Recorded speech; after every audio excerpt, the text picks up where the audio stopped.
भारतामध्ये एकूण जर आपण पेन्शनधारकांची संख्या बघितली तर ते जवळपास 78 लाख इतकी आहे. म्हणजेच भारतामध्ये EPFO म्हणजे कर्मचारी भविष्य निर्वाह निधी संघटनेच्या अंतर्गत पेन्शन घेणाऱ्या निवृत्ती वेतनधारकाची संख्या 78 लाख असून त्यांच्या सगळ्या पेन्शनचे व्यवस्थापन हे कर्मचारी भविष्य निर्वाह निधी संघटनेच्या माध्यमातून केले जाते.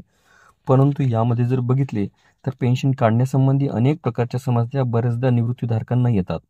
यातील जर प्रमुख समस्या बघितली तर ती बँकेच्या शाखेतून निवृत्ती वेतन म्हणजेच पेन्शन काढणे या संदर्भात होती व यामुळे बरेच जण त्रस्त होते. परंतु आता केंद्रीकृत पेन्शन पेमेंट प्रणाली म्हणजेच CPPPS सिस्टीम संपूर्ण देशामध्ये लागू करण्यात आली असून आता ती निवृत्ती वेतनधारकांना त्यांच्या पेन्शनचे पैसे देशातील कोणत्याही बँक शाखेतून काढता येणार शक्य होणार आहे. व इतकेच नाही तर ही प्रणाली 1 जानेवारी 2025 पासून लागू सुद्धा करण्यात आली आहे. याबाबतचं वृत्त असं आहे की केंद्रीकृत पेन्शन पेमेंट प्रणाली अर्थात CPPS प्रणाली 1 जानेवारी 2025 रोजी देशात लागू करण्यात आली असून या प्रणालीमुळे आता देशातील जे काही कर्मचारी भविष्य निर्वाह निधी संघटनेचे 78 लाख निवृत्ती वेतनधारक आहेत त्यांना खूप मोठा फायदा होणार आहे. त्यातील पहिला फायदा जर बघितला तर आता निवृत्ती वेतनधारकांना आपले पेन्शन कोणत्याही बँकेच्या शाखेतून काढता येणे शक्य होणार आहे.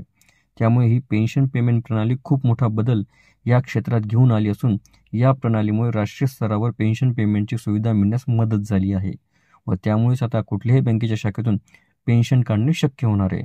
कर्मचारी भविष्य निर्वाह निधी संघटनेचे जे काही EPS पेन्शनधारक आहेत त्यांना या सिस्टीमचा लाभ मिळणार आहे. यामध्ये एखादा कर्मचारी निवृत्त झाला व त्याला त्याच्या रिटायरमेंट म्हणजेच निवृत्तीनंतर आपल्या मूळ गावी राहायला जायचे असेल तर त्यांच्यासाठी ही प्रणाली तर फारच वरदानच ठरणार आहे.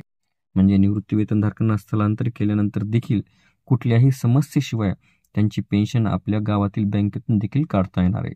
या अगोदरचा नियम जर बघितला तर पूर्वी जर एका गावातून दुसऱ्या गावात स्थलांतर केले म्हणजेच गाव बदलले तर निवृत्ती वेतन नव्या गावात स्थलांतरित करून घ्यावे लागत असे. याकरिता पेन्शन पेमेंट आदेश म्हणजेच PPO एका कार्यालयाकडून दुसऱ्या कार्यालयाकडे ट्रान्सफर करावा लागत असे. या सगळ्या प्रक्रियेला खूपच वेळ लागायचा. परंतु अनेक पद्धतीचा त्रास देखील निवृत्ती वेतनधारकांना सहन करावा लागायचा. परंतु आता CPPS प्रणालीमुळे निवृत्ती वेतनधारकांनी गाव बदलले तरी देखील पेन्शन पेमेंट आदेश म्हणजेच PPO एका कार्यालयाकडून दुसऱ्या कार्यालयाकडे हस्तांतर करण्याची आवश्यकता नाही. म्हणजेच PPO हस्तांतरणाशिवाय शिवाय निवृत्ती वेतनधारकांना त्यांनी बदललेल्या गावातील बँकेतून पेन्शन ही मिळणार आहे.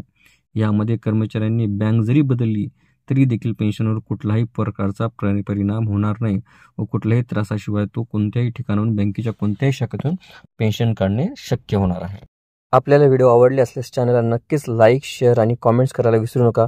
तसेच चॅनलला ऑल नोटिफिकेशन्स ऑन करून सबस्क्राईब करा जेणेकरून व्हिडिओचे सर्व नोटिफिकेशन्स आपल्याला सर्वप्रथम मिळतील. लवकरच आपण पुढच्या व्हिडिओमध्ये भेटूया. तोपर्यंत नमस्कार.